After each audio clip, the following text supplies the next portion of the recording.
Hi ಎಲ್ಲರೂ ನಮಸ್ತೆ. ಏನಪ್ಪ ವಿಷಯ ಅಂದ್ರೆ ಇವತ್ತು ಕವಳಿ ಹೊಲಕ್ಕೆ ಗೊಬ್ಬರ ಹಾಕೊಂತೀವಿ. ಟ್ಯಾಕ್ಟ್ರದೊಂದು ಲೇಬರ್ ಬಂದವ, ಟ್ಯಾಕ್ಟ್ರ್ ಹಚ್ಚಿವಿ.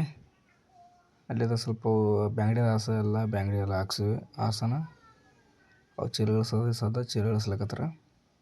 ಮೊದಲು ಹೊಸು ಚೀಲ ಇಳಿಸ್ತಾರೆ. ಪೈಲ ಚೀಲ ಸುತ್ತ ಹಿಂಗೆ ಏನಂದ್ರೆ ಸುತ್ತ ಇಡ್ತಾರೆ ರೌಂಡಾಗಿ. ಇಲ್ಲಿ ಇಟ್ಟರಲ್ಲ ಹಿಂಗೆ ರೌಂಡಾಗಿ ಇಡ್ತಾರೆ. ರೌಂಡಾಗಿ ಇಟ್ಟು ಮೂಲಕ ನೆಕ್ಸ್ಟ್ ಮೊದಲು ಪೈಲೆ ಚೀಲ ಹೊಸ್ತಾರೆ. ಒಟ್ಟು ಹೊಸು ಚೀಲ ಹುಚ್ಚಿ ಅವೇನು ಈ ಸದ ಗುಳಿಗೆ ಅವೆಲ್ಲ ಇವು ಸೈಡ್ ಇಟ್ಟರೆ ಗುಳಿಗೆ ಅಂದ್ರೆ ಅವು ಚೀಲ ಹಾಕ್ದಂಗೆ ಇವು ಮ್ಯಾಲೆ ಹಾಕೋದು. ಎಲ್ಲ ಗೊಬ್ಬರ ಸುರಿ ಹಂಗೆ ತುಂಬಕತ್ತಾರೆ. ಹಂಗೆ ಪಲ್ಟಿನ ಹೊಡ್ಯಕತ್ತಾರ. ಅಂದ್ರೆ ಮಿಕ್ಸ್ ಮಾಡ್ಬೇಕಲ್ಲ, ಅದಕ್ಕೆ ಮಿಕ್ಸನ್ನು ಮಾಡಕತ್ತಾರೆ. ಹಂಗೆ ಚೀಲನ ತುಂಬಕತ್ತಾರಿಂದ ಹಂಗೆ ಒಬ್ಬರು ಚೀಲ ಕಟ್ತಾರೆ ಆ ಕಡೆ ಸೈಡ. ಪಲ್ಟಿ ಹೊಡ್ದಂಗೆ ಒಬ್ಬರು ಪಲ್ಟಿ ಹೊಡೆಯೋದು, ಒಬ್ಬರು ತುಂಬೋದು, ಒಬ್ಬರು ಚೀಲ ಕಟ್ಟೋದು. ಇದನ್ನು ಮಾಡ್ತಾರೆ. ಹಂಗೆ ಚೀಲನ ಹೊಡಿತಾರೆ. ಹಂಗೆ ಅಂದ್ರೂ ಚೀಲ ಅವರು ಬೇರೆ ಕಟ್ತಾರೆ. ಹೆಂಗಪ್ಪ ಅಂದ್ರೆ ತಳಗೆ ಹೋಗಿದ್ರು ಚೀಲ ಅವು ಬಾಯಿ ಉಚ್ಚಿಬಿಡ್ತು. ಒಂದೇಳಿ ಈಗ ಹೊತ್ಕೊಂಡು ಹೊಂಟಾಗ ಏನಾಗ್ಬಿಡ್ತದೆ, ಹೊಡೆದು ಹೋಗ್ಬಿಡ್ತಾರೆ. ಹೋಗಿದಾಗ ಚೀಲ ಉಚ್ಚಿಬಿಡೋದು ಅಂತೇಳಿ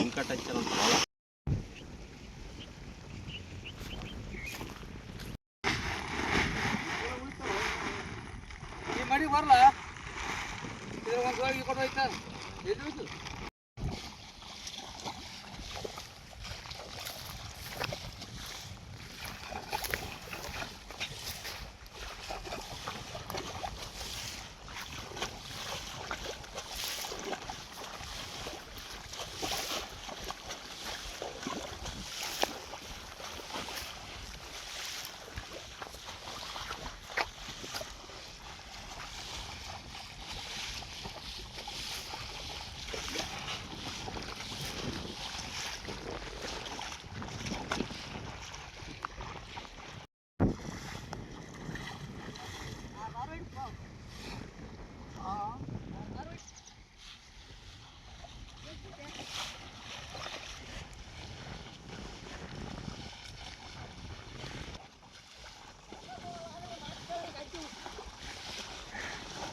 ಹೆಂಗಣ್ಣ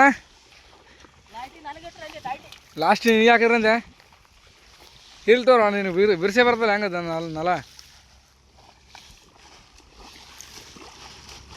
ಯಾಕಣ್ಣ ಭಾಳ ಸಿಗ್ಬೋದ ಕಾಲು ಕೆತ್ತಲ್ಲ ಅಣ್ಣ.